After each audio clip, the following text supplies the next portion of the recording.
Welcome, everyone. And we're welcoming you to the first OpsBridge SIG event as we've broken up the SIGs for the BSM into APM and the OpsBridge SIG. And for our first event, we're going to bring you up to date with what's new with the OpsBridge products and suite, tools within the suite.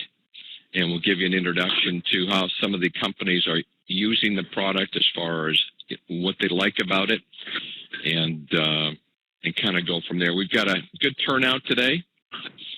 We're hoping to have more folks as we start kicking these events off in the next 4 to 6 weeks. We'll try to create new events, and really the goal for the OpsBridge SIG is the ability to share best practices, share success stories, share the good, the bad, the ugly, if you will, of using the OpsBridge tools, and hopefully learning from each other. These SIG events are meant to support the OpsBridge special interest group and people or members that are using these tools or would like to be using these tools and want to learn from others how to make things work successfully.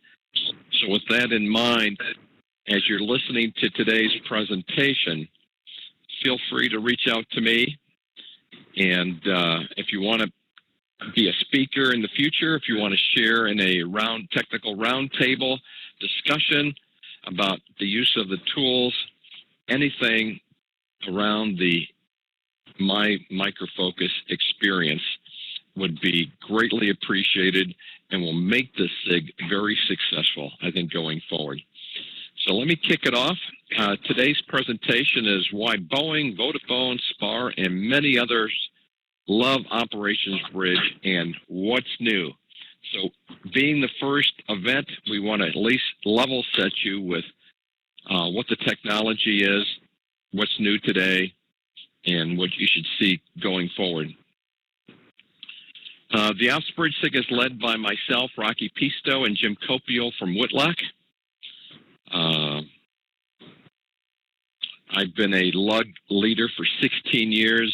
Jim Copio has done the same. We've been leading SIGs now for the last few years in various areas as well. So a lot of experience here within the technologies.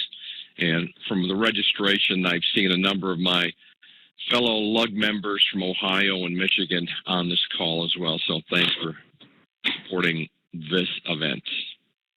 Today's speakers is Harold Brose. He's a product manager or director for the OpsBridge product with Micro Focus, and Ian Brohead is a senior product marketing manager for OpsBridge. And if you've been in this space for a long time, you probably know both of these guys, especially Ian, who's at every event presenting the solution. So that's great. A little housekeeping. At the top button there, we see the red arrow that allows you to make this thing full screen. It's a live event, so if you missed the session today, we'll be sending you a note later on with the recorded version of this so that you can check it out in your leisure. Also, a new function within this platform is the ability to ask questions in your own language. So you see the little blue arrow there, and that's a little button on the far left of the screen. You can click it to your language, your flag, and you can ask questions in your language, and we'll see it in ours. And if we have time, we'll address it today. If not, we'll address it in the recorded session with the follow-up slides. And I think with that, Ian, I'm going to hand it off to you, sir. Rocky, thanks very much. Can you just confirm that you can hear me okay? Yes, you sound great. All right. Thanks, Rocky. And welcome, everyone. This is exciting. OpsBridge Special Interest Group, the first SIG for OpsBridge. Harold and I and all the OpsBridge team are really excited to be doing this, and we're also excited to have the opportunity to organize others for you as we go forward. I think, Rocky, the idea is to do these every quarter, more or less. Is that right? Yeah, I mean, we'll try to, if we can have them more frequently, we will, because for me, it's about the customer experience, the end user experience. So if we can get an agenda we're allowed to do these things even more often than every quarter. So it may turn into kind of what we did within BSM. We did a practitioner call where we got on the line. There was someone from R&D in the background, and members would ask questions, and we'd have a conversation about addressing the questions with answers. And so it was pretty exciting to, getting real-world feedback. So that we'll just see how it goes based on the participation of our members and trying to get the most out of the SIG event. Okay. All right, so let's get started. I mean, it's a special interest group, so we hope, Harold and I, that what we prepared for you today is going to put you all at the same level on understanding of, to some extent, why we're doing what we're doing with Oxbridge, what focus we're taking and why, how it works, what it does. And Harold's going to talk about the roadmap. He's going to show you a demo, I think, of some of the cloud focus that we've taken in Oxbridge. And you'll see towards the end, we've also organized some quick polls to you to ask you, what would you like to have in these kinds of special interest groups? I mean, the subject's pretty vast, as you all know, around monitoring. There's some news concerning some special things which are going to be happening concerning monitoring that we'll share. So, the topics that we could cover in here could be industry-based, they could be customer references-based, they could be technical. There's all sorts of topics that I'm sure are on the top of your list. So watch out towards the end. We're going to do a poll to see what kind of focus you'd like us to take. And we'll score you on those so that we can try and get them organized for you going forward and get some speakers in front of you that can provide you with value. But for today, what we've designed is this agenda. So we're going to talk a little bit about industry trends, because we keep doing market research, we keep researching customers. We have Tech Validate and Tech Beacon, which allows us to interview customers and ask them, what's happening in their space and what do they like most about Oxbridge. So we do keep researching, and we want to share some of that research with you.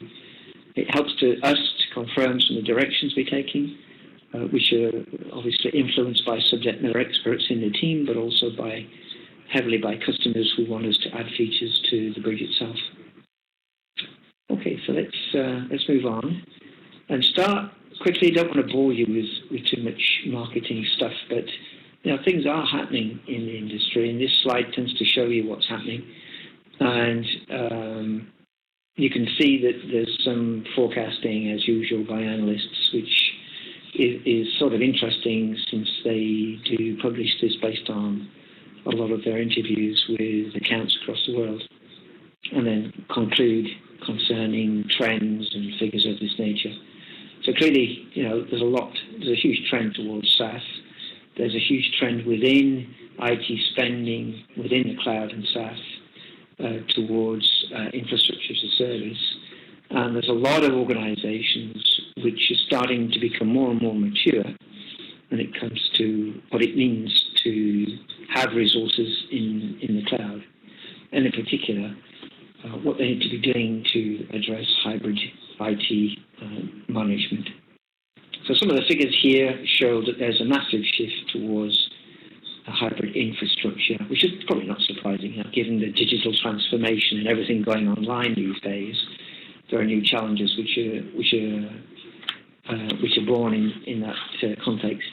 Here's a few of them that we surveyed. Hybrid cloud management.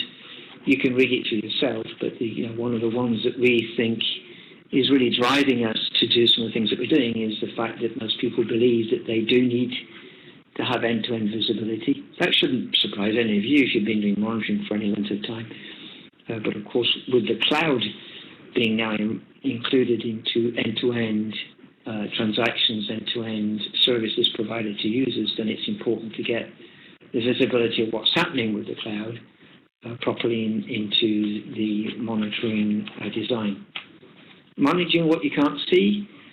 So, some people might think that because you're abstracting out to the cloud, then we don't care anymore about infrastructure. It's somebody else's problem. But, when it's impacting your business, then you really do need to see what is the weakest link in the chain. That's something I've been saying for the last 15 or 20 years, and it's still valid today. You're only as good as your weakest link. And so if what's in the cloud is impacting your business, then you better know. Otherwise, you're likely to get hit. So this is, again, results from a survey that we did through Dimensional Research with about 1,000 customers. And so a lot of them indicated, a very strong percentage of them indicated, 94% of them indicated that they need an integrated single solution to be managing a hybrid cloud. Ian, could I ask, just to make a statement here? Sure. The Vivid just completed a membership survey this past summer, and we had some great response and some great feedback. And I think our newsletter is going out tomorrow, and there'll be an article that I've kind of dissected the survey. So for everyone that's a member, obviously everyone on this call, you'll be getting that newsletter tomorrow, and take a look at the feedback based on the questions that we asked. So just in reference to surveys. Thanks. Okay, so what are we doing in Micro Focus to address this? So this is a picture of the ITOM strategy. You may have seen this before. What it's really saying is that we're trying to make sure that our ITOM software portfolio is helping people to gain efficiency, to improve and increase their agility, and to build in innovation. Helping people to do that themselves, but also changing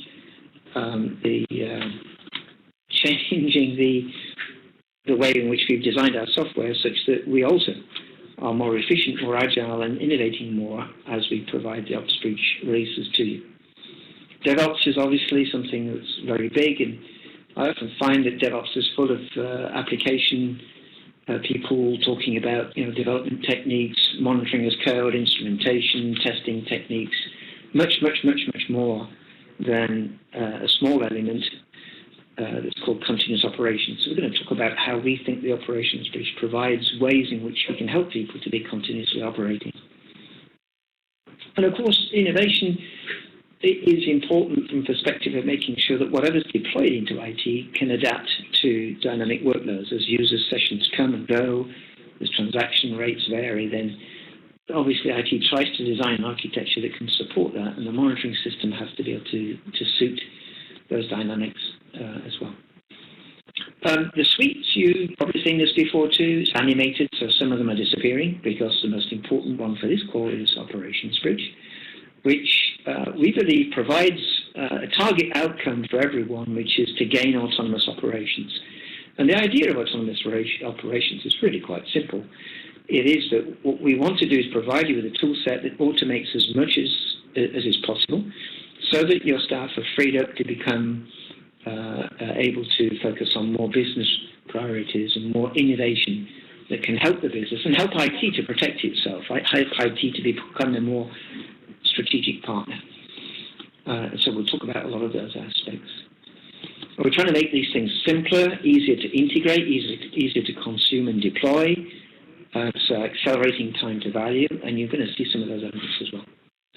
But from a monitoring challenge perspective, you may have seen this before, I don't know, but this really just talks about the kind of before situation that we often see, where people are often misaligned, the business priorities are not what they're focusing on. IT has a fair challenge to adapt to new trends in business, and there's an overwhelming volume of data thinking about IoT and other aspects such as cloud, which just multiply the data that's being produced immensely, and causing a huge issue, of course, to be how do you exploit that data. And fragmented visibility means that people are using lots of different tools, and this is a fundamental that we find when we ask people, if you bought OpsBridge, why did you buy it? What were you most interested to be able to get in terms of value? And very often people are saying we needed that common single point of view, that single pane of glass to be able to see everything. So when we go through that, a desired situation that people are hunting for and that we are targeting to provide to them is that they get a set of business prioritized views into their services, and they can see what's happening, what's impacting what, that they can embrace new technologies that developers are using all the time and will choose willy-nilly, and that we can monitor those at DevOps pace, that we can exploit analytics, algorithms. Gartner talks a lot about algorithmic IT, and we've been working on that obviously for quite a few years with our correlation and our big data analytics. And we need to consolidate. We need to keep adding ways in which you can bring all the information that you want and make sure that you're capable of exploiting all data types, not just logs or not just events or not just metrics. We exploit all of those data types, and that's pretty unique. We think that this combination allows people to keep their business on target, improves efficiency, and gives them the means to strategically invest. And the Ops Bridge, if you could screw the lid off, would look something like this.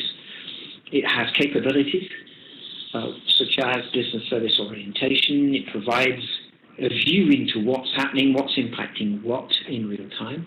It integrates pretty effectively most tools that people are using, as well as those technologies that I mentioned, developers are going to be using all the time.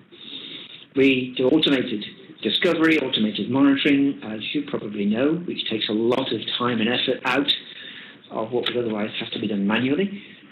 Again, automated analytics means that you can exploit all of those data types at speeds which were humanly impossible in the past. And that's another, I think, very important aspect of a modern platform like this. And finally, something which people sometimes underestimate is the capacity to be able to execute best practices to remediate the situation. It is bound to help IT to keep business on track, especially when operators are not around. Ops Bridge gives the features to do consolidation, root cause and remediation. Visibility, that's an important part of, especially of making IT a more strategic business partner. And of course now the extensions that we've done over the last couple of years and that we're carrying on with, which is to monitor the hybrid IT environment.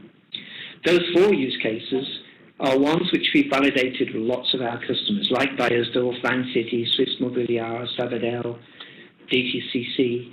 Those customers comfort that we're focused in the right areas because these are the things which are important to being able to reduce the events, being able to find root cause much faster than they could before, helping people to show the value of IT and actually get IT more involved with line of business more often is typical of what people are trying to do, and some have succeeded like Swiss Mobiliar. And then people with hybrid cloud often tell us the same things that we saw in the research, right? That they've deployed things into the cloud, but they don't quite know what's there and what's up and what's down. They're frightened that the resource allocations have been done too luxuriously and that cost is not visible. So they need visibility and they need the capability to see what's happening in the cloud and whether they've got an optimization to perform. The slides have stopped moving. Oh, there we go. And so the title of this webinar lends itself from people who've been presenting at our exciting events this year. If you were in Dallas at our event there, you would have seen Boeing present. If you were in Dublin, you would have seen Vodafone and SPAR present. And we've been doing customer forums across Europe, Harold and I, this month. We've been in Japan, and there's a lot more coming up in South Africa and Australia too. We thought that these 3 customers did a great job explaining their stories. And you can see from what we put on this slide here that Boeing was able to move from OM to Ops Bridge most of their operators. The journey is not finished, of course. But what Bob Cummings said in his presentation and what he says in the video that we are producing is that it does give them the capability of seeing application health, because applications are key to their businesses operating 24/7. Vodafone in Germany have rolled out a new architecture which is being able to give them immense advantages. Look at that, 80% fewer critical incidents. That's bound to take cost out of operations, and it's bound to make the business smile when there are less incidents and they are having less impact on their business. And SPAR Austria, being able to start to use Operations Bridge and see in real time when a system issue or an application issue is impacting their business processes. So all 3 are very similar stories, and they're all pointing at the advantages that these people are beginning to see over their previous tool sets by merging all of their data into one platform. And that's what we mean by autonomous operations. Now, Howard likes to use this a lot. This is his vision of how to explain autonomous operations. Who's really in control? Like when you've got lots of tools, best-of-breed tools, which are often necessary, no one of those tools really gives you a true picture of what's happening end-to-end and what's impacting what. That's what we try to do with the operations bridge. And we're automating it more and more. Automated sense, so that you can sense automatically what has been deployed and make sure it gets monitored. And then from that sense, analyze the data that you've been pulling in from that sense to, as we said, discover the root causes faster. And then adapt the situation automatically if you can, so that the business is kept on track at all times, whether operators are there or not. And the BMW bicycle that Harold likes to talk about is a tremendous idea where the rider doesn't have a helmet. He's got so much confidence that the system keeps him on his two wheels. The bike stands up even at rest by itself. And so, this notion of using automated, algorithmic-driven analytics to manage all the data is key in the case of the bike, just as it is key, we believe, in the context of doing IT operations. So we like to talk about sense, analyze, and adapt, but of course, everything that you do when you're sensing, when you're analyzing, and when you're adapting relies on visibility to see what is happening at all points in time in real time and see how that's impacting the business. The innovations we've built in are things like automated anomaly detection, where big data analytics is automatically firing on new metrics which are being gathered, learns their behavior, so it's using machine learning to ascertain what's the baseline, which is typically seasonal or variable, and then trigger when anomalous behavior is detected by our algorithms. ChatOps. Now, the truth is that the operations data that we do federate and consolidate in OpsBridge is really powerful information for everybody, not just operators. And yet, subject matter experts like DBAs, application production people, application developers and testers typically don't have access to a lot of that data. And so that's an innovation that we'll talk about later on. And then, business value dashboard, which we'll talk about later on, which is a way to get actionable insight. All of this in the context of using automation to get that autonomous operations outcome that you're hunting for, more automation around discovery, monitoring, analytics, remediation, and reporting. Now, we do also started offering last year automated service modeling. This is where you can point to an entry point to a service, maybe a cloud service or a web service, and then start to discover the service using our UDASM capability. And that will work across traditional as well as Amazon, Azure, and Docker. How does it do it? Well, we talked about the sense, the analyze, and adapt. The only thing to underline on this slide is the fact that we do that across many different platforms and technologies. Over 120 different technologies are ones that we integrate to today, including at the metal layer, the data center layer, the layer that's managed by OneView or by things such as Nutanix. We integrate to those as well. But sense is consolidating. It's bringing all of the information from all of different private and public cloud as well as traditional and bring it to the right place. And some customers, after just a couple of days' work, have been able to reach 99% event reduction just by using a few clever rules in stream-based event correlation. 2 days of work gave them that kind of level of event reduction, getting rid of a lot of noise and getting right to the important aspects of their event stream. And of course, we're Docker certified. That's another thing to note here. So you can actually download some of our products from the Docker store.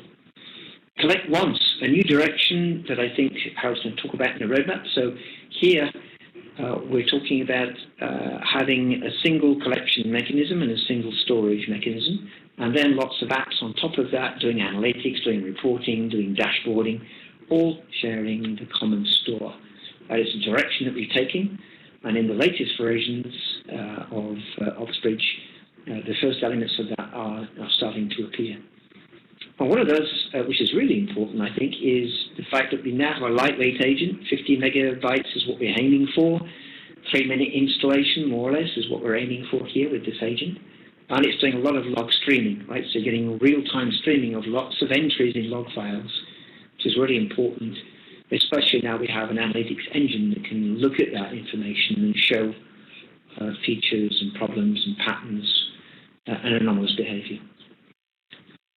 We talked about integrating all your tools, and of course, when we integrate them, then you get the benefit of the operator console of OpsBridge, showing health indicators and watch lists. Of course, it's using the same agents that we were using with OM, so there's no rip and replace there. And we've modernized the interfaces to use HTML5 practically all the time. I mentioned cloud. You should note that we are offering the capability to manage AWS, Azure, and Google Cloud now. So the three major cloud vendors on Earth. And of course, we do automated discovery, automated monitoring and analytics, all those things that I mentioned earlier, all provided by the OpsBridge for data that's coming from those platforms. Azure Stack is Microsoft's private cloud. Azure's a weird kettle of fish because Microsoft have a consistent behavior, i.e. they keep changing the APIs, which is somewhat problematic. So Azure Stack, we hope to have certification coming in the next month or two. And that's their private cloud, of course. Analytics, you should note, this has been an offering that we've had for a while now. It's totally integrated into the current release, 2017-08, and improved in 2017.11, providing all of these capabilities here, many of which are automatic. So automatic log analytics, automatic detection of metric pairing, so revealing correlation between metrics which are exhibiting similar behavior at the same time. And to some degree, the self-learning gives us the means to proactively send an alert to an operator before business is impacted. So this is the analytics platform that's part of the OpsBridge Ultimate. Analysis doesn't stop with big data analytics and algorithms. It's also based on what you can see through trend analysis that we do with Reporter, where you can look at data from this month compared to data 5 years ago and see how things are evolving, and also forecasting. So based on previous trends, then Operations Bridge Reporter can also give you some capacity to do forecasting. And of course, it's cross-domain. So if you want to do a report on a service, it will go and generate that report based on all of the objects underneath the service that's supporting the service. The business value dashboard is something which Gartner talks a lot about. We've implemented this, and we think that we're the only vendor to have developed a BVD which is very specific to operations data being mixed with business data. So here you mix and match business KPIs with IT KPIs, and you can create very quickly using our template library and build your own widgets so you can develop really fancy dashboards like this one here. They're real time, which means that as fast as you can send data to it, it will be displaying. And of course, you can embed video streams, TV channels, RSS feeds, and social media as you wish. So you can do a lot with the BVD. And this is one of the primary elements, we believe, of how people like Swiss Mobiliar and Fidelity Investments and Vodafone are actually presenting data which business otherwise couldn't see, or it saw it at the end of the week or end of the month in some of those reports that they were receiving. Now they see it live, real time, see what's happening as it happens. Okay, so I think this slide move on. Chatbots I mentioned earlier is really a way in which what we like to call out as putting the O in DevOps. What it's really saying is that a lot of people ought to be able to get access to operations data so they can work together when an important issue is occurring to qualify it, share opinions and ideas, and eventually fix it. Chatbots allows them to do that. It does it over MS Teams is coming out soon, Mattermost, Slack is supported already. This slide shows you Slack. So that people can just simply collaborate together and share operations data. And when they fix an issue, you can capture what they've done and use it as a best practice to fix the same issue or a similar issue next time without involving those people necessarily. So a very powerful way of using operations data to help people fix issues. But also, that operations data can often help people to understand why their app has got issues. Is that because of an app problem? Is it because it wasn't deployed properly into production? There's some documentation or other production issues. And that means that we can help people to refine the monitoring which they include in the applications, monitoring as code, for example, or other artifacts to manage and monitor what's being rolled out, and help you to document more precisely how the application and its components should be rolled out into production. So that's what we mean when we say putting in DevOps, using the Ops Bridge and its data to help people to get better at what they're doing. So the all-important adapt, of course, means executing wherever possible, either a simple script or a complex workflow like this one, and use that to get rid of the problem even when operators are not present. That's a really important part of Ops Bridge.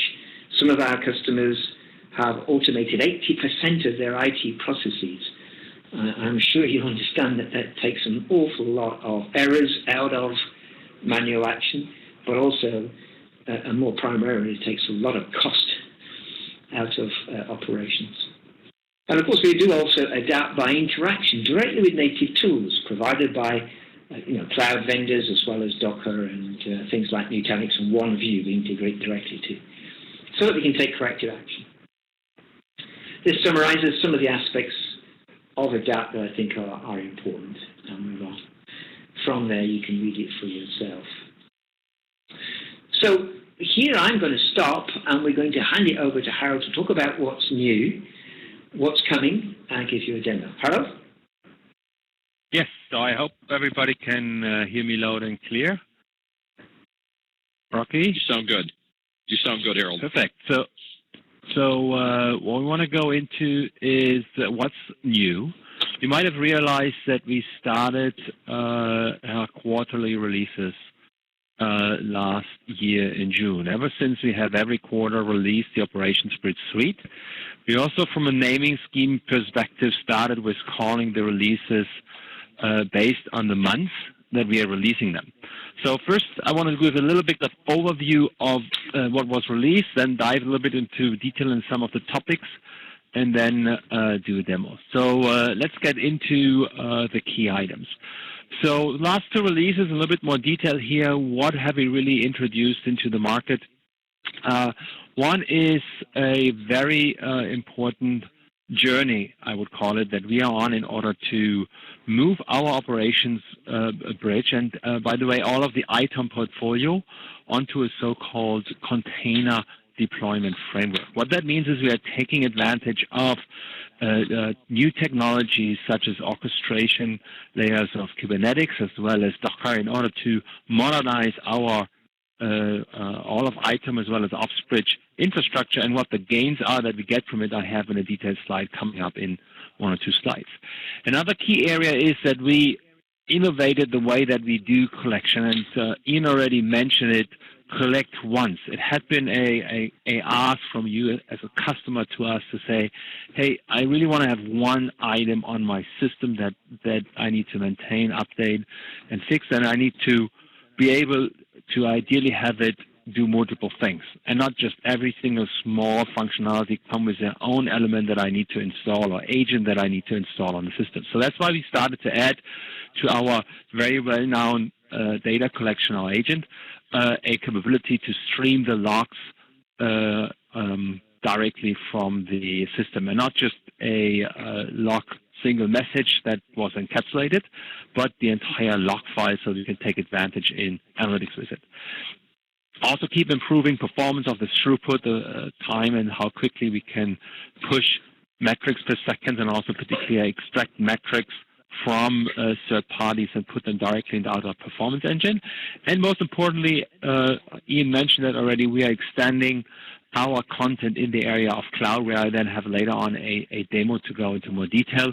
Primarily, we got Docker certified in that release, and also added a lot of new content in the area of AWS and Azure, where primarily in that release we were actually looking at infrastructure component, added, for example, ECS as a component, Docker services directly running on AWS to be monitored so that we can look into this. And I have a roadmap on where we're going next and what other items we'll be adding.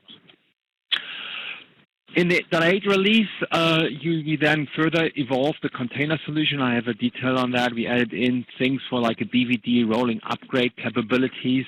BVD is our business value dashboard.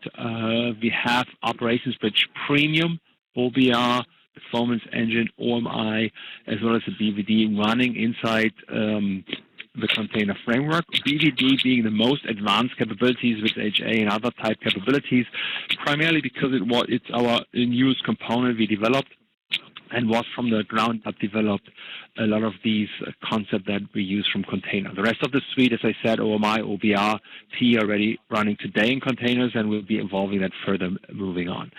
Another area that we are continue to enhance after we extended log collection capabilities, we're extending the ability into specific log files. Advantages that we do, for example, Amazon CloudWatch logs to be able to stream directly to log analytics. And from a cloud monitoring, we added in a Google Cloud Service from an infrastructure perspective.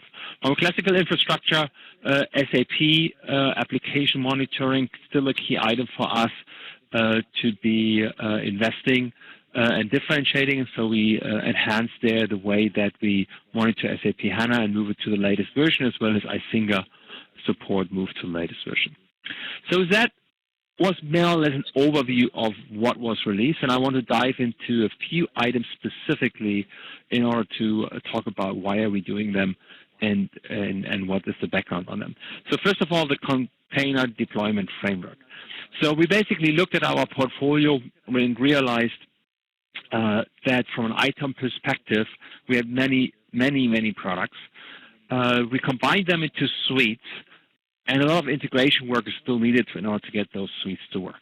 So the idea was to say we need to give the suite a suite experience also from a install all the way down to the integration level, so it really feels more, the suite feel more like a product and covers a single use case. We also saw that people are asking from us to be doing in-place upgrades of the solution to simplify the way that we're doing HA and DR. And then we looked at the technology we could leverage in order to use those, and basically decided to take Kubernetes and Docker and put our solution into such a framework. So we are delivering as a solution to you now the suite in two fashions: in the classic install that you most likely know and have experienced, as well as in the container install. As part of the container install, we deliver this container framework with Kubernetes and Docker, so you don't have to run that on your own. And then you can actually run it either on a physical machine, a virtual machine. We're also supporting it running inside cloud infrastructures, as an example. And a couple of gains that we are getting is, for example, scaling Kubernetes, scaling out to the desired number of systems. As soon as a service or system is down, it starts new services on other systems. So some flexibility we're getting when it comes to upgrades, like with BVD, rolling upgrades within the framework without a side-by-side migration is something that we can already do with BVD and will be doing for the entire suite moving forward. So a lot of ability that we are seeing in the container framework that allows us to simplify the overall user experience of the suite, and also going forward cross suites, by the way. Today we have a container deployment framework per suite. In the future, we're looking into a single container deployment framework for all of ITOM, if not even all of Micro Focus. So when we're looking specifically at the Operations Bridge software, as I said, we have Operations Bridge Premium running in the container deployment framework. That basically is our OMI event engine.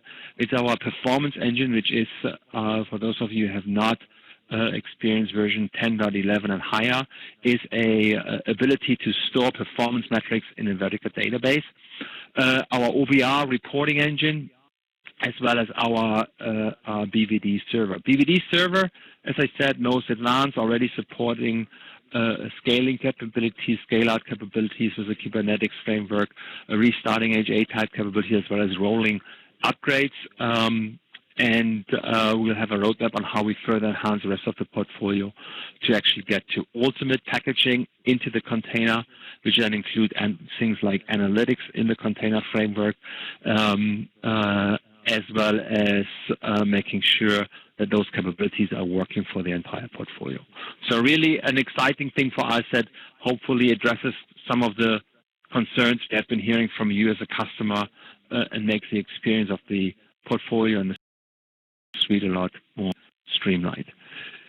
Another area that I mentioned already is collect once from a log streaming capability. So what is that really? As I said, the aim is at the end of the day to have a single agent technology that we deploy that covers multiple use cases. First thing area we are starting is actually log streaming. We use for analytics typically to include other log capabilities, and we're still supporting others. If you have already in place other log streaming capabilities, we are supporting those. But for built into the product, we extended our agent to also push logs in entirety to analytics. At analytics, we can then use things like log analytics to find the significant message in the log file so that you don't have to instrument specifically for that log file. We can use search that you see here in the screen that overlays with the red dots in which log files there is a significant message. We identify anomalies, which we then combine log and metric information together. So all of that is being done. As it is a single agent, you basically leverage the agent technology that a lot of our customers have been using for more than 20 years, have built a lot of knowledge up around it, know how to customize it. We have a central configuration inside of the operations for it, which we call monitoring automation, which will be leveraged and which will be have proven at customers for more than 100,000 systems. So a lot of gains that you have with this agent. Adding in log streaming. It's part of a bigger story where we do collect ones and also store ones, where we're combining all the data backend into a single data backend in the container framework as well, which is coming in the future. So another key item is we keep enhancing our hybrid cloud monitoring, where I want to do a demo. For example, we basically added in, you see it here on the screen, which is another BVD that we created. We added in the ability to extract cost data from the accounts that we have put into the system. So for example, AWS or Azure be able to understand what costs are you spending on each of these services, how are they distributing across the service, how much is on EC2, how much is on EC2S, how much is on storage. Be able to really have an end-to-end service view of the ability, so all the way from the software stack. So if you would use a private cloud stack, not only have the ability of the cloud stack with Azure Stack, but have the visibility all the way down to the hardware layer underneath by supporting things like Nutanix or other items. So really an end-to-end solution that allows us to provide visibility, and we keep extending it with Google Cloud and other capabilities, such as the cost item that I was describing as part of the business value dashboard. So with that, I want to go into demo, and I hope the toolset is working. And you should be seeing a business value dashboard demo, which shows an AO Bank IG. Maybe Rocky, you can quickly tell me whether that is being seen. Yeah, not yet. We just have a monitor image so far. Is it now seeing? Not yet.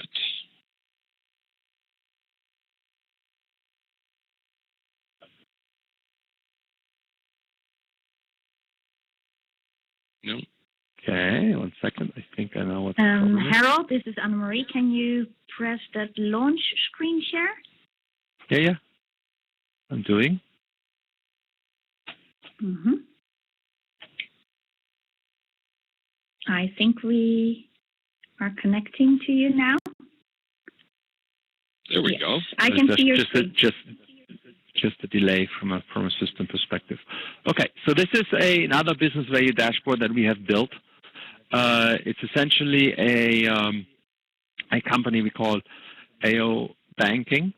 What you see here is really a bank that has multiple different cloud stacks, private cloud stack, public cloud stack. You see Azure logos on here. These applications are running on Azure. You see AWS logos, those applications running on AWS. There's a private cloud. And then there's also some devices where people are using our technology in order to monitor ATMs.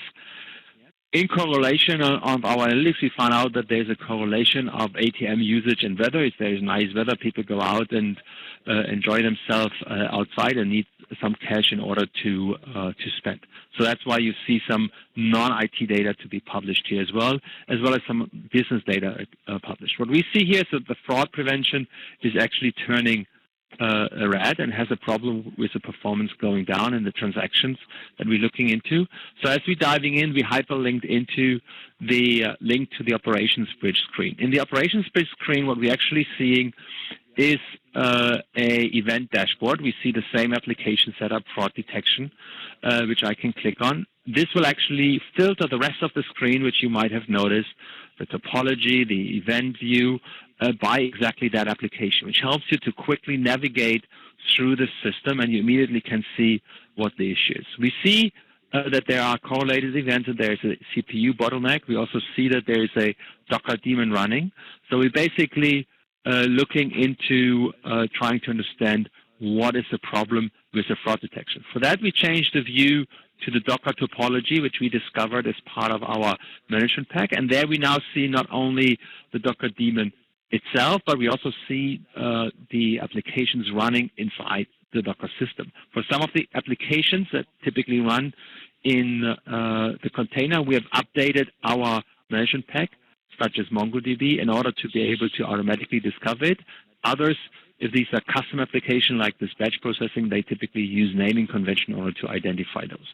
So we're basically discovering that information. As we're looking into this information, we're looking at the real-time performance of the Docker images. You see the performance dashboard coming up here. You see that at this time we got the critical event. So we're basically looking at the CPU performance, and we're seeing, yes, the CPU is at a very high load as we basically monitor the system.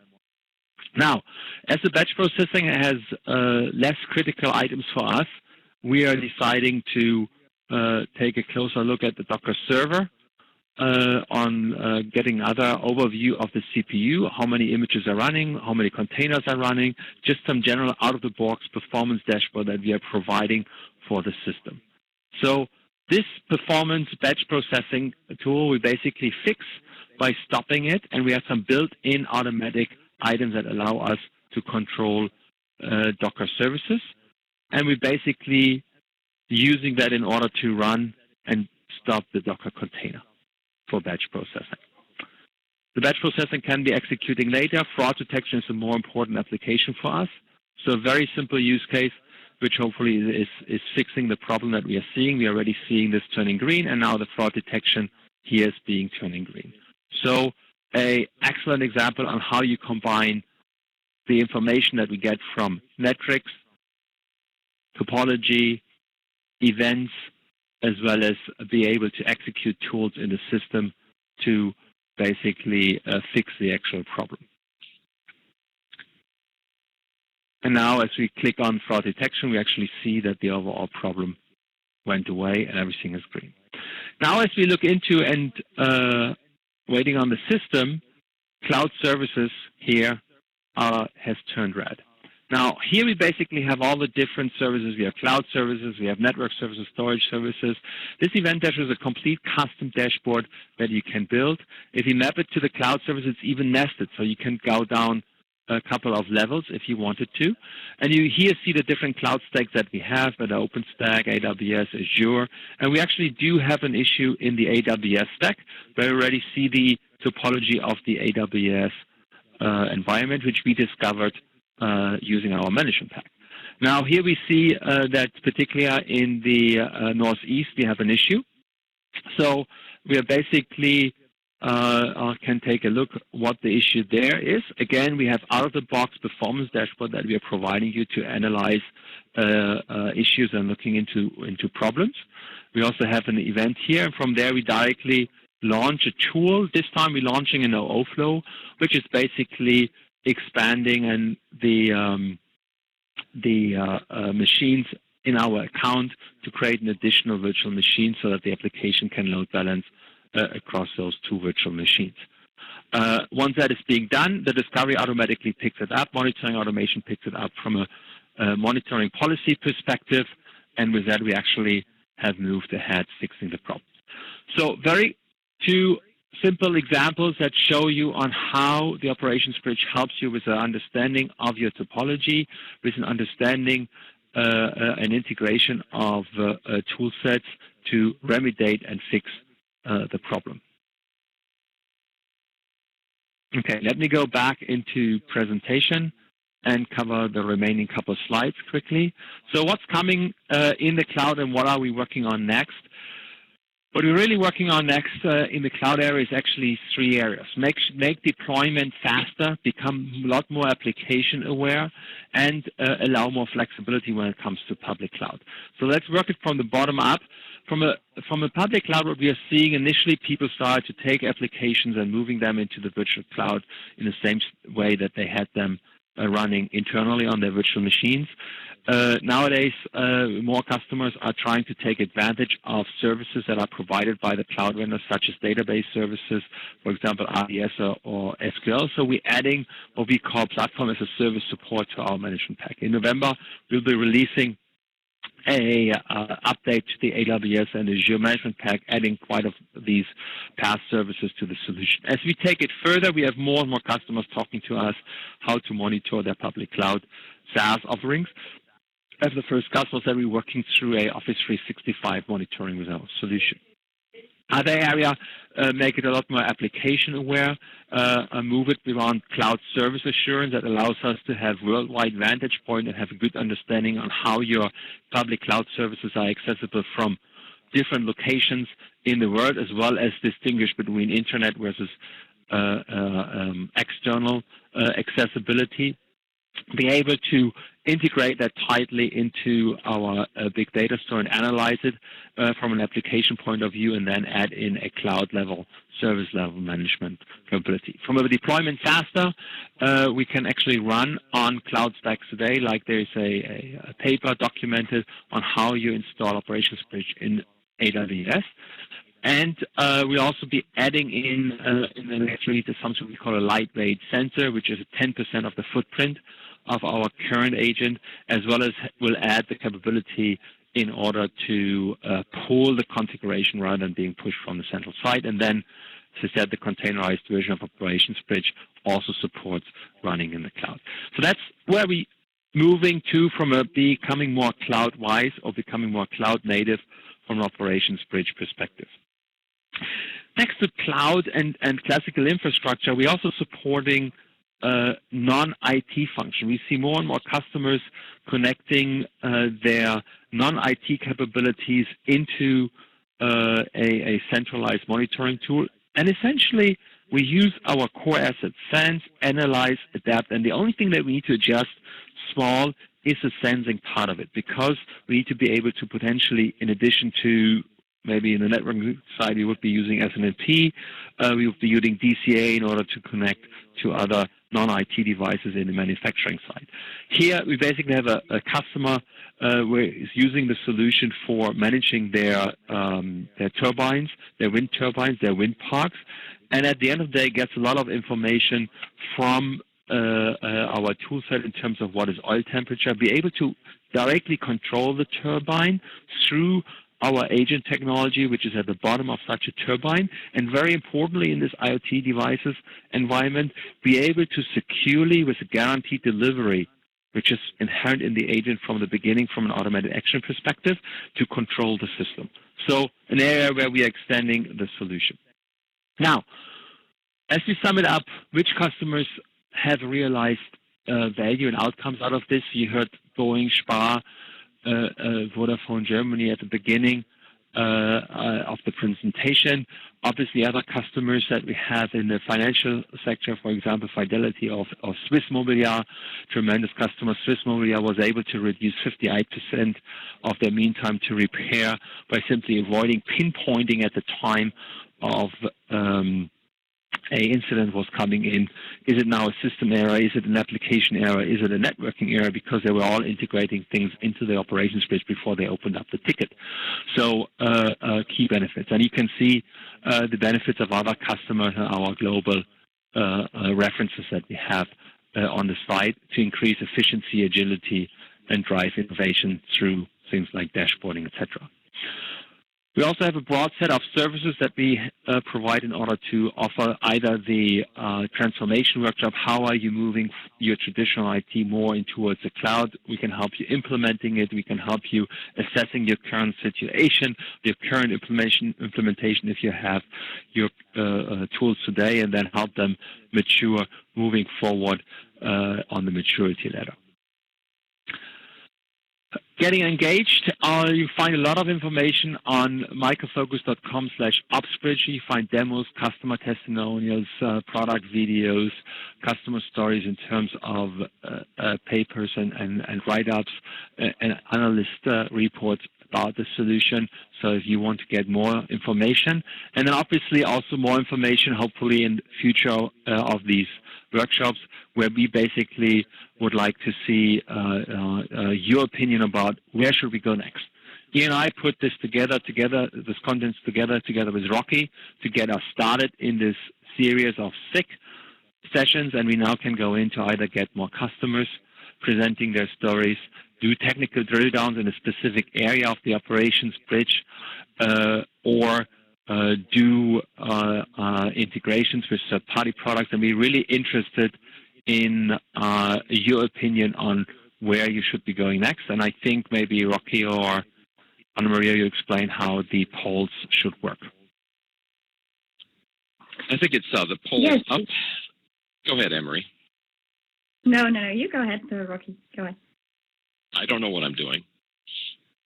The audience should see the question right now, and they can answer the question that's in there. And yeah, thank you for your input. Please pick one choice. Yeah, this is great because my goal for the next event would be to have a number of end users or partners that have success stories do like 5 or 10 minute little presentations about a certain customer and how they're using the tools. Or if you're an end user, take 5 or 10 minutes to put together a few slides to talk about your experience with the tools. And I think it's good exposure for everyone to share this with the community. The more people you know in our space, I've learned after 37 years in IT that the better it is. So keep that in mind. If you're willing to extend your comfort zone into presenting for a few minutes, I always say if I can do it, anybody can. And look forward to more of that kind of interaction.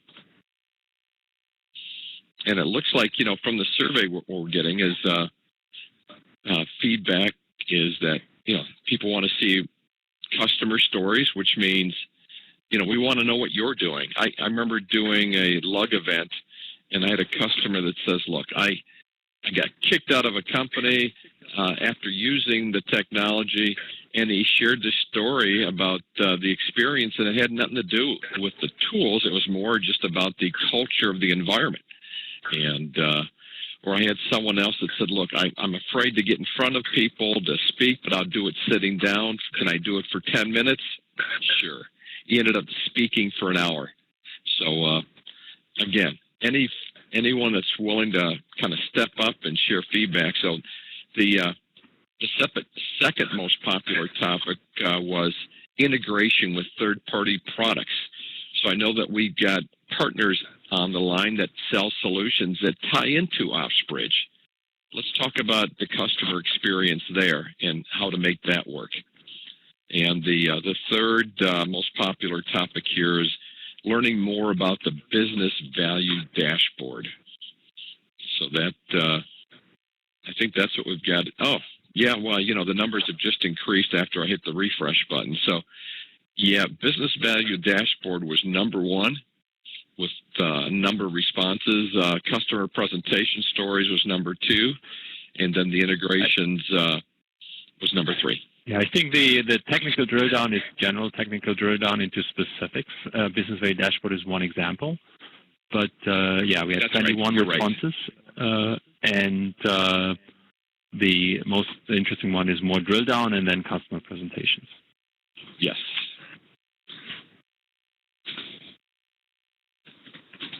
Okay, so with that, I think we have some closing comments. Yeah, back to you. Well, thanks, Ian and Harold, for the presentation. So we've got a few questions here as well we want to kind of touch base on, but before then, we've got a few other events coming up here in October and November. I'm not sure if they're SIG or webinars, general webinars, but keep that in mind for people in your organization that may be focused, in this case, in load runner and into the ITSM space, and make sure that they're getting that as well. And we're kind of over time, but I just want to hit a few questions if you guys are willing to stay on the line. I think everyone else is still here. So let's try to answer a couple of questions. And I've got one here. We have problems getting the features to work reliably such as SBEC. So I'm not sure if that's something we can address here, but it might be something that has to go back to Micro Focus or the team that you're working with, Tim, and yeah, we would need to look into it from a support case perspective. SBEC stands for Stream-Based Event Correlation, an ability that is built in the product where we're looking at patterns in the stream of events that we are getting and provide automatic correlation rules for it. Also, there's ability to extend those correlation rules, obviously. Being able to understand what the problem there really is something that I think we need to look into individually based on the cases. And then he kind of added just a comment. Yeah, go ahead. Yeah, I think, so Tim just added the comment that we should focus on such drill downs in the future to make sure that as we go into detailed to what is it that got us to watch it to get these things to work, if there are any, is how we need to understand that question. Okay? No, that's great. Mark Pensky, thanks for supporting the organization for the last 20-some years. So, yeah, we'll try to bring more stuff here in the SIG, in the space. Good to see you here, Mark. And so that's great. A couple more questions. How long does it take to set up Ops Bridge? Well, I'm sure that's a loaded question. Well, yeah. How long is a piece of string? If you try and install this on a PC, it's going to take you forever. So it's a good question. So in essence, Ops Bridge has 3 editions: Express, Premium, and Ultimate. And of course, there's more and more features with each of those editions. We do actually provide a download for what we call a virtual appliance, which is actually Ops Bridge Express edition, I think, maybe Premium edition, Harold. I'm not quite sure what's in the VA. But that's probably at least the Express edition, and that VA, if you download it, installs and is ready for you in 30 minutes. So it can be as short as 30 minutes to get started with Ops Bridge. Okay, great. So our organization is using Splunk and ServiceNow. God, I've never heard of those tools. How does Ops Bridge compare, and what more can it do? Oh boy, do we have 2 hours? What to say? So first, we accept that there's many software products you can choose from on the market, and Splunk and ServiceNow are probably 2 of the best. Splunk's a great analytics engine. It's actually a fantastic search engine with fantastically rapid data ingestion, and so it compares obviously very well with any product out there that's doing what you might call IT operations analytics. Nevertheless, what we know about Splunk is that principally it is basing its judgment on where issues lie on log data. Now, if you follow what we've been saying here with OpsBridge, we have, of course, ever since the get-go, been using events and metrics and topology, and of course, over the last few years, we've now invested heavily to ingest logs. So we believe that we're using a much richer data set, and people can exploit all of their data, which surely ought to be better to properly quantify where a root cause is rather than just doing a search on a log stream. Talking about service now, so they're clearly an ITSM leader by far. They're a cloud-based solution, and ServiceNow are adding event management capabilities, but frankly, it's not their strength. And we believe that you could answer questions like how would an event get assigned to a proper operator? How would he add annotations as he's solving the issue? How would they do automated remediation? We don't believe they've got any of those capabilities. So probably a nice lightweight palliative solution for event management, but probably not a serious one you want to base your business process health on, in our opinion. Hope that helps. Harold, anything to add? Oh, no. No, I think you covered it well. Okay. No, that's great. That gives us some highlights for sure. We're using public cloud resources. How can your solution help us optimize what we use?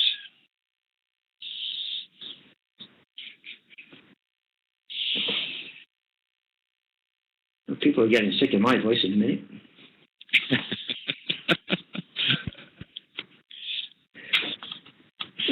Cloud Optimizer. Go ahead. Yeah. Go ahead, Harold.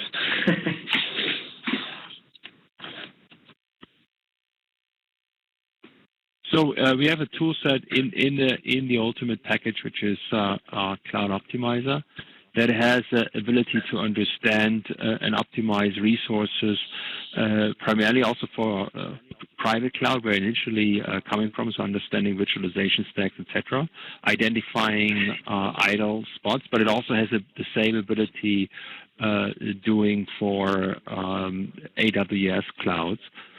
So be able to understand where people have provisioned machines that are not using, etc. Quite often what we're seeing in these environments where you have automatic interfaces to very easy and quickly create instances of virtual machine as an end user, you either over-provision them because you don't necessarily feel directly the cost of each single item that you're provisioning, and you don't know what you really need as a user, and or once you use them, you are not stop retiring them, you just leave them out because you're done with your job, and that's where things like Cloud Optimizer help you to optimize that environment. The other thing I mentioned earlier on is that we're finding with customers like DTCC and Banco Sabadell that one of their primary problems was simple visibility. What have we deployed? How might it be impacting our end-to-end services? Is the problem in the cloud? Is it the cloud vendor? Is it what we've put in the cloud? Is it the network service provider connecting us to the... So, you've got to find that weak link once again. And that visibility seems to be paramount when people are depending on bad resources. Once you get that visibility, you stand a better chance of working out whether what you put in the cloud is optimal or not. So everything starts with visibility. Right. Here's a question from Ryan. He's having problems with OpsBridge Reporter. Poor stability, difficult developing reports. They're not business object report writers. Has there been any recent changes to make it a better product and make report development easier? Yeah, so we basically are working on a twofold strategy. With every release, they also do quarterly releases. We increase stability. So one of the focus on the next quarterly release is primarily around stability of OBR. So there is key activity going on. And then we have had the constant feedback on we don't want a business object visit, and we don't want the powerful capabilities that business object provides us in terms of sending reports, in terms of ability to generate all the different report types that we can do, etc. So we're working on an alternative, what we call lightweight reporting, where we basically will in the future enable you to leverage BVD capabilities plus in order to drive some of your reporting. Very first incarnation of that will be coming in our next release, which is essentially the start of allowing you to BVD not just display data to be pushed to BVD, but also allow it to pull data using an SQL interface. It's not full-blown reporting there. It's really more a, as I said at the beginning, a lightweight reporting, and it's just the first step towards that. Second, then, that will help us to make things a lot easier is, as I said, around the collect once item around log streaming. We are actually adding in not only on the collection side a single technology, but also on the store side.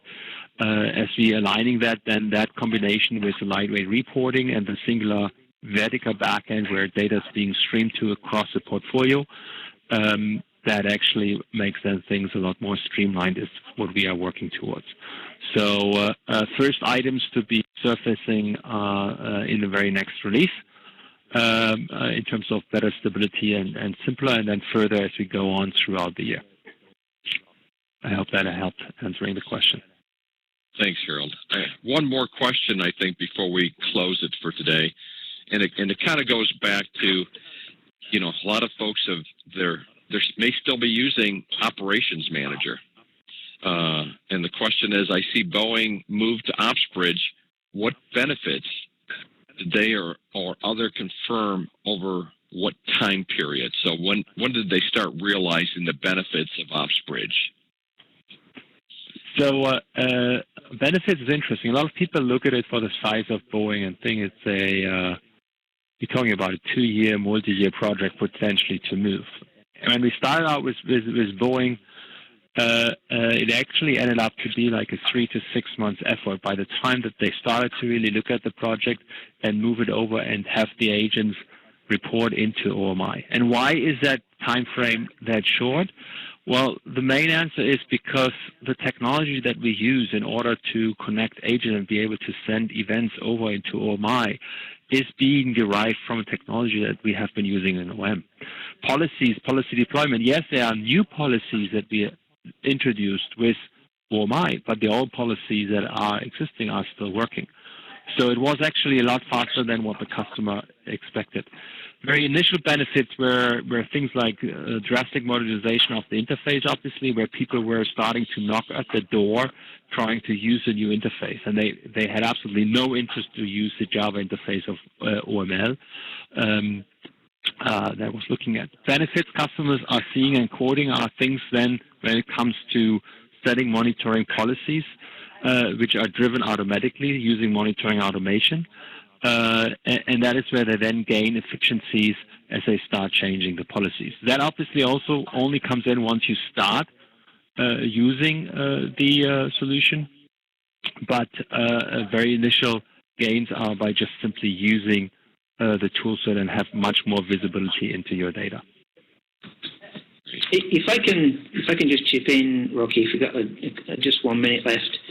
This question was about Boeing, and Harold's just answered that in that context. I wanted to add another example to the SIG members here, and that's of Vodafone Germany, where in their initial period, they deployed OpsBridge, or started deploying OpsBridge in December, and started measuring the results of their overall IT architecture between January and May. Then they presented in May, and this was last year in Berlin.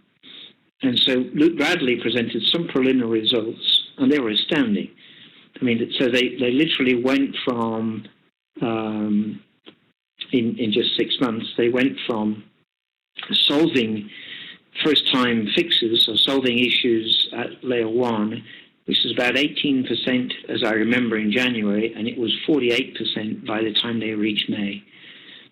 So, you know, that's an amazing result. 40% less or more first-time fixes means the business stays up longer. It means, you know, level 1 operators are more useful, and it's just an amazing result in just 6 months.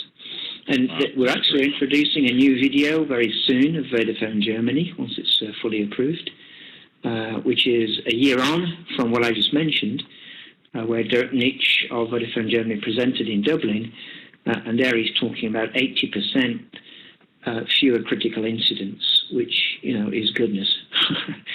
And that, once again, was in a 6-month period that he measured that. So people are getting a lot of benefits out of this platform. Yeah. Thanks, Ian, and I want to thank everyone for staying with us through the Q&A section. I think this is always valuable to hear anecdotes. And again, let's talk about what we can do next time to make the customer experience come through in the next SIG event. And with that, Ian, thanks for your time. Anne-Marie, thanks for setting it up. And again, have a great day, everyone. Thank you. Thanks to Vivek for setting it up for us, and thanks to everyone for joining, and we'll talk to you soon.